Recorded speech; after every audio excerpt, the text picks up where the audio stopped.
Yo, what's up, sports bettors? Alex here, and we have 11 MLB games on Monday. I say this all the time, but sometimes the best betting opportunities are when sportsbooks first post odds for the upcoming day. So it's early Monday morning, right around midnight, and sportsbooks are starting to post odds for Monday, and there's some early line discrepancies that we're going to take advantage of. We're going to hunt for value in the market.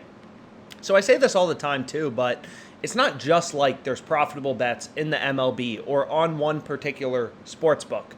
So we're going to focus on the MLB in this video, but you can also see I recently locked in this soccer bet, right? Why? Because there's a lot of value on this play. You can get Hoffenheim team total at plus 144 on FanDuel. No other book is giving you better than plus 125. So as a sharp bettor, the way you view this is it's not like, oh, 3 other sports books are posting odds. Cool. The way you view this is there's 3 other data points telling us where the line should be set, right? Pinnacle and Bet Online are known to be very sharp sports books. They're only giving you Hoffenheim under half of a team total goal, so to not score a goal, at plus 125 and plus 121. So we're getting a ton of value on FanDuel at plus 144, right? So this is a play we want to go with, for example, on FanDuel. But anyways, let's switch back to baseball, and the first pick I ended up going with is right here in the Red Sox-Orioles game. So similar concept, right? It doesn't matter if you're betting on soccer, right?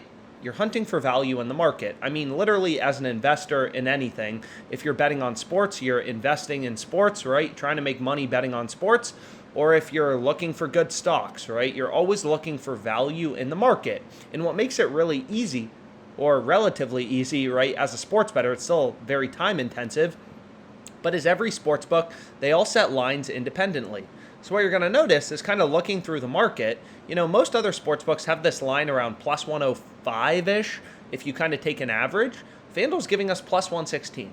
So we're getting a ton of value on FanDuel. Bet Online, a really sharp sports book, they're all the way down at plus 100. Caesars isn't even giving you plus money. They're all the way down at minus 106. So this is a great bet to go with in your, a great bet to go with in the MLB on Monday. So I ended up locking it in for the max I could, which is 408.20.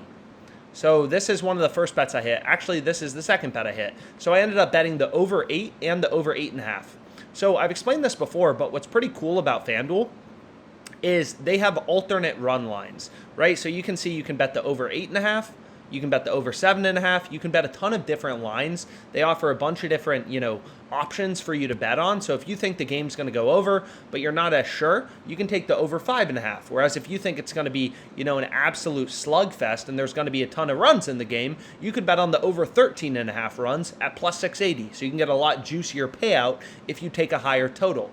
But long story short, I ended up taking the over 8 at minus 102, as well as the over 8.5 at plus 116. Right? So typically when a sportsbook is screwing up, right, if they're screwing up and offering too much value on the over 8, there's a good chance they're also offering value on the over 8.5. So in sports betting, this is called a ladder.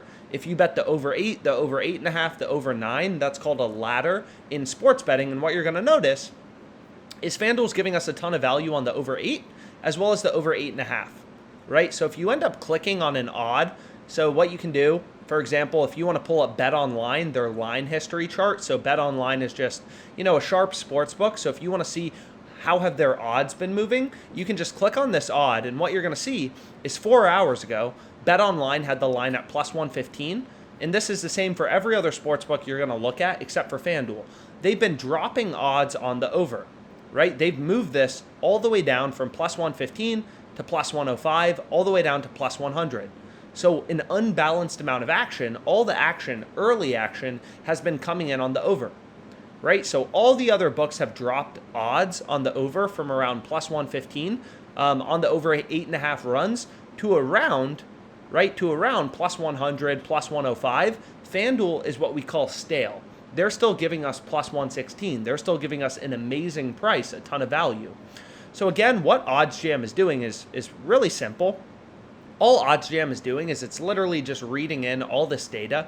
There's millions of odds across sportsbooks. So you look at all these different games, the amount of different things you can bet on. All OddsJam is doing is it's pulling in all this data and pointing out where there's line discrepancies, right? Where can you get value as a sharp bettor? It's really that simple. That's all the positive EV tool is doing. Nothing complicated. It's just pointing out value in the market. right? Data is all that matters as a sports bettor, in my opinion. This is how you make money reliably, is you find bets, outliers in the market, right? You pick off sports books. So you basically take advantage of sports books when they're offering too much value. So it's just the bet in bold and in green. So we're ending up getting this at plus 116 when most other books have this around plus 105. So really clear value. So my two bets on this game are right here. So I have the over 8 for 408.20 and I have the over 8.5 for 172.40. And to some people, it may be like, wow, those are such random bet sizes. Where are you getting those bet sizes from?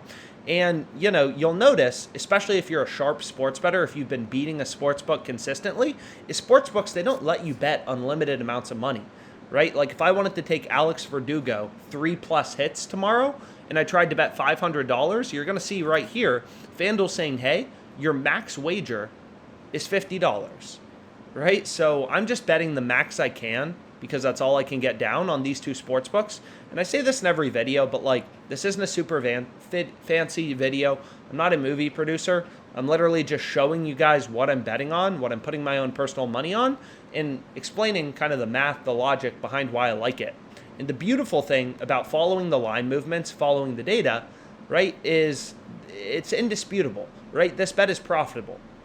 People will come up with all sorts of reasons to place bets. They'll watch interviews of players. They'll watch previous highlights. The truth is that's what everyone does, right? 99% of sports bettors, they bet with their gut, right? They're just betting with their gut, their emotions. Whereas when you follow the data, when you have dozens of data points telling you where a line should be set and you hunt for outliers, everything is priced into the market, right? Any public information, the weather, anything a player said in an interview, it's all priced into the market, right? Just like the stock market.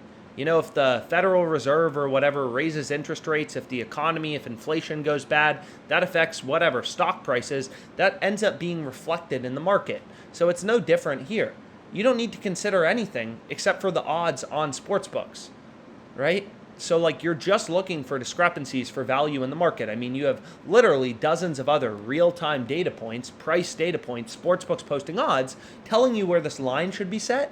And then you're just hunting for outliers. You're just hunting for outliers in the market, value in the market. So long story short, I ended up hitting this bet for 408.20, the over 8.5 for 172.40. So this is how you kind of figure out the profit margin of your plays. So Red Sox Orioles, we took the over 8.5. It's a 1.47% profit margin. We bet this for 172.40. So all you do is you multiply these numbers together, right? This is the profit margin of our bet. So you multiply this. So this is supposed to be reversed.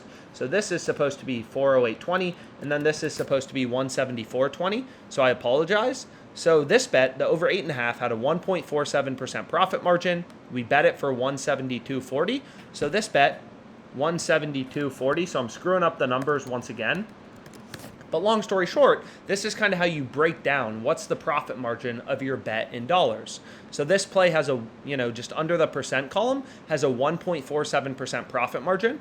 This is also known as edge, your edge in the bet, right? Your edge in sports betting. So 1.47% profit margin. We bet it for 172.40, which you can see right here, right? So the profit margin of our bet in dollars is you just multiply these numbers together, 253 and 371 for our two respective bets. So this play, the over 8.5, has a slightly higher profit margin. It's a bigger line discrepancy. This play, also a line discrepancy. Most other books have this around minus 115, minus 120. You're getting it at minus 102, but a slightly lower profit margin. But regardless, both the bets are profitable. We bet them for different amounts of money. And our total profit margin in dollars is you would just add up these two plays. So 625. So I've explained this before, but let's say you want to make, $1,000 or $5,000 betting on sports, or $2,000, whatever. Let's say you want to make $2,500 profit, and I'll include the spreadsheet in the description. You're betting $1,000 total a day, right? And let's say the average profit margin of your bet is 1.5%. So what's crazy about sports betting, and the reason sports betting is so profitable, the reason I love it so much, is these games are, a day away, right? Your returns are daily in sports betting. People talk about, the stock market, it goes up 8% a year. We're getting 1.47% in a day, right? This is a 1.47% daily return. That's what's so amazing about sports betting. If you just had a 1% profit margin, for example, betting on the MLB, there's 162 games in the regular season, right? So 1%, 162 games, you'd have an 162% ROI over the course of the season. So that's what's so powerful about sports betting is your returns are daily. So over the course of a season, over the course of a year, if you're grinding out profits, if you're betting every day, you're going to stack up big sums of money. So let's say the average profit margin on your bets was 1.5%. You're betting $1,000 a day. So 1.5% a day means over the course of a month, right, 30 days in a month, you're going to have a 45% return on capital. 1.5% times 30, 45%. So if you're betting $1,000 a day, 45% a month, you're going to make $450 in profit per month. Right? It's really this simple. So you can quantify everything. Everything is based in data. Everything is based in math. And as you try to reach your profit goals, it's really this simple in sports betting, right? Your bet has an edge. Not every bet's going to win. So profitable plays have a profit margin, a positive profit margin. And then, what's so powerful about sports betting is these returns are daily. So things compound very quickly as a sharp bettor. So my two early plays are in the Red Sox Orioles game. I'm on the over 8.5 runs. I'm sure I'll have more MLB bets that I'll give out on Twitter, on YouTube, probably a bunch of plays on PrizePicks as well tomorrow. So let's make some money.